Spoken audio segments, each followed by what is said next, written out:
December 21st. The kind of winter morning where DC feels like glass, clear, cold, and capable of cutting. From the 40th floor of Graves and Halden, I could see the snow settling on the Capitol dome. Beneath it, a city spun in power games and polished appearances. But up here, it was quiet, almost sacred. Then my phone buzzed. The screen lit up with one name, Mother, not Mom, never Mom. Charlotte, honey, with your brother's campaign and the press focus this year, we've decided to keep Christmas small, just close family. You understand, right? Image is everything. Love. Mother. No punctuation after, you understand. No apology. Just a message wrapped in diplomacy and distance. I stared at the text. They still didn't get it. After all this time, all I'd built, I was still the one they edited out of the photo. Not rebellious, not scandalous, just inconvenient. The one who chose West Point over Wharton. The one who traded pearls for policy briefings. The one who returned from deployments without fanfare or headlines. To them, I wasn't part of the brand. I set the phone down. Across the table sat a legal folder stamped.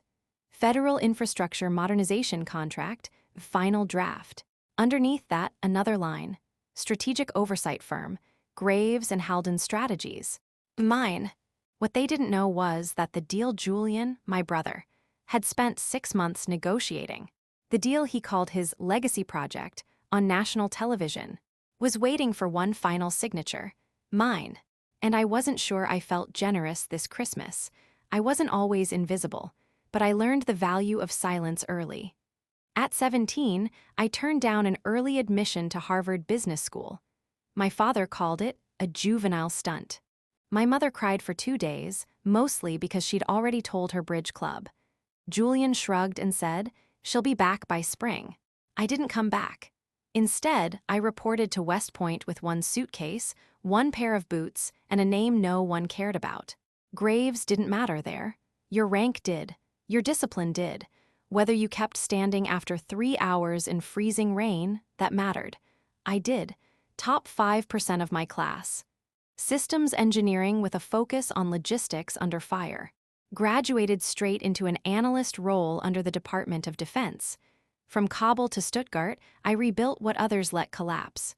No headlines, no LinkedIn updates, no Christmas cards. 5 years later, I was transferred to DIA, Defense Intelligence Agency. Not flashy, not on record. My job, audit and investigate multi-million-dollar contracts that quietly moved through Congress. The kind of contracts my family had always assumed were theirs by birthright. That's where it started. Graves and Halden was never supposed to be mine. It began as a cover, one layer in a triple-shell holding firm to protect sources and limit exposure. But somewhere between my second NDA and a midnight call with the European command, I realized I didn't want a seat at their table. I wanted to build one they'd never be invited to. By the time I resigned from service, Graves and Halden had become one of the most trusted forensic oversight firms in DC Anonymous. Meticulous. Feared. No press. No bio. Just results. I signed every contract, see E. Halden. Let them think Halden was the founder. Let them forget Charlotte Graves even existed. They wanted me gone from the family tree? Fine. Ghosts move better when no one sees them coming. December 24th. The city dressed itself in gold and denial. At 7:14 a.m., my inbox pinged. Not from a family member, of course not, but from my compliance director, Nathan. Subject: Urgent cross-reference flag, Whitmore Group Gala. Attached was a forwarded invitation. The Whitmore Group, Julian's firm, was hosting a black-tie gala that evening. Venue, the Jefferson Hotel. Purpose: to announce a groundbreaking public-private infrastructure partnership with the Department of Transportation and select federal compliance stakeholders. I scrolled. The guest list was impressive. Senators, former secretaries, CEOs, every face from our family's country club network. Except mine. No surprise. They'd been erasing me so long, it had become habit. But then I opened the speaker roster. And there it was, buried below a dozen names, almost as if someone had hesitated before submitting it. Charlotte E. Halden, Strategic Oversight Authority, Graves and Halden Strategies. They didn't know. They didn't know the woman they refused to acknowledge by blood was the one they'd contracted for ethical clearance. I leaned back in my chair, slowly. This was the deal Julian had built his entire reputation on. The contract that would float his IPO and secure his seat in the Defense Business Council. And he had no idea the final federal review would be conducted by his own ghost of a sister. The irony didn't make me smile. It made me still. They had sent invitations to everyone else, but the one name they hadn't written was already on the microphone. The Jefferson Hotel had always been my mother's favorite. Chandeliers like frozen constellations. Staff trained to remember names, secrets, and sins. Every corner smelt of wealth that never had to announce itself. By 6:45 p.m., the ballroom was already alive with rehearsed laughter and half-true handshakes. I entered alone. Black wool overcoat, custom-tailored charcoal suit. The same silver army service watch I wore in Kabul when the power went out, and we still delivered clean water to 8,000 people by sunrise. No statement necklace. No +1, just presence. My assistant, Cal, met me near the service entrance. He looked up from the tablet, eyes steady. Senator Langley's speech was cut short. They moved you up. How soon? I asked. 12 minutes. Perfect. Your family's seated front row. They still don't know. Let's keep it that way. I moved along the perimeter of the room, invisible in plain sight. To them, I was just another high-level consultant, someone to smile at, never ask about. At the center table, my father, retired Major General Theodore Graves, was retelling a war story, louder than necessary. Julian adjusted his French cuffs and flashed his teeth to a room full of mirrors. My mother laughed with someone important, her voice 3 shades higher than genuine. Premium linen paper, wax seal, no return address, just a gold-embossed crest that hadn't changed since my childhood.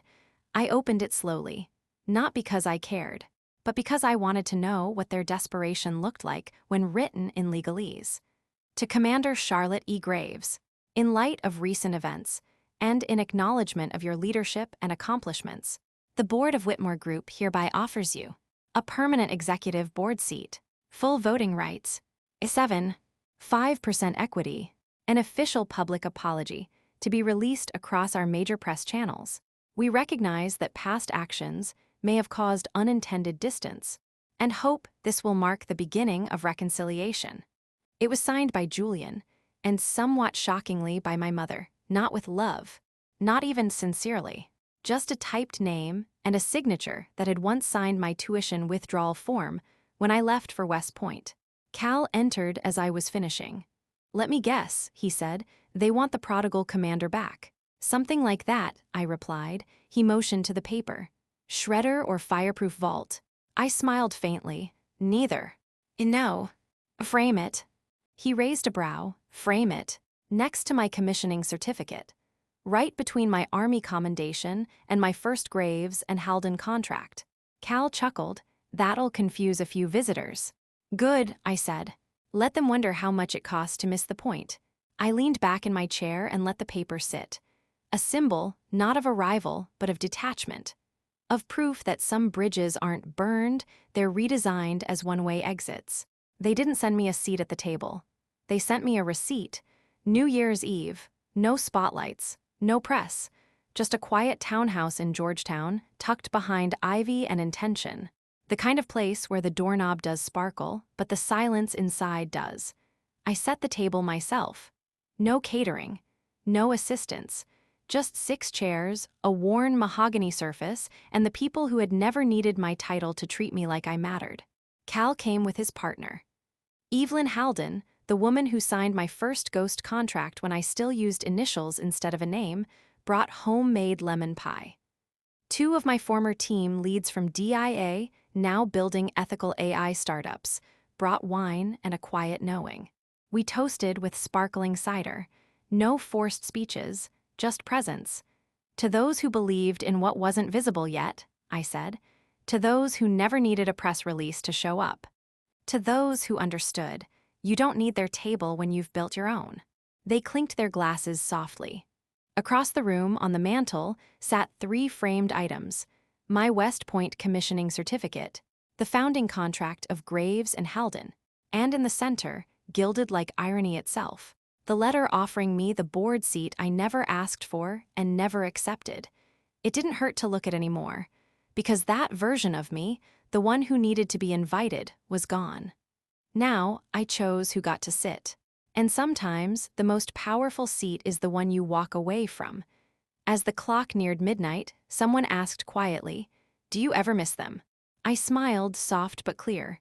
"No," I said, "I miss who I thought they could have been." Then I raised my glass, steady and full. To clarity, to quiet power, and to the peace of knowing you don't need to be included to be enough. The wind outside picked up slightly. Inside it was still, certain, free.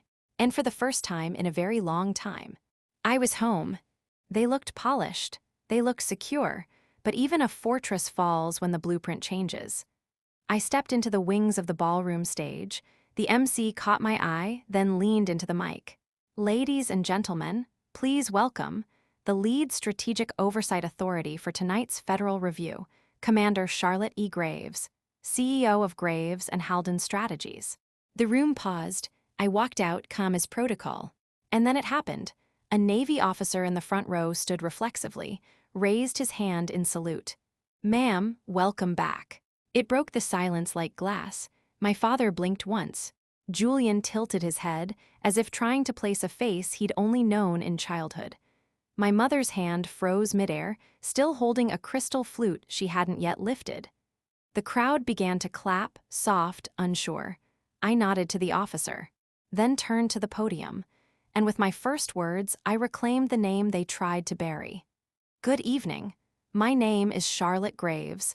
I'm not here to celebrate legacy. I'm here to evaluate accountability." The click of my heels on the marble echoed, louder than applause.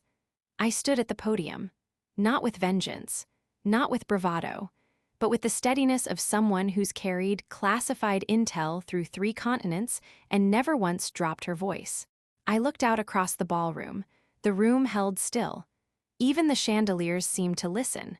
My father was pale, hands clenched around the edge of the table like it was the last thing he could command.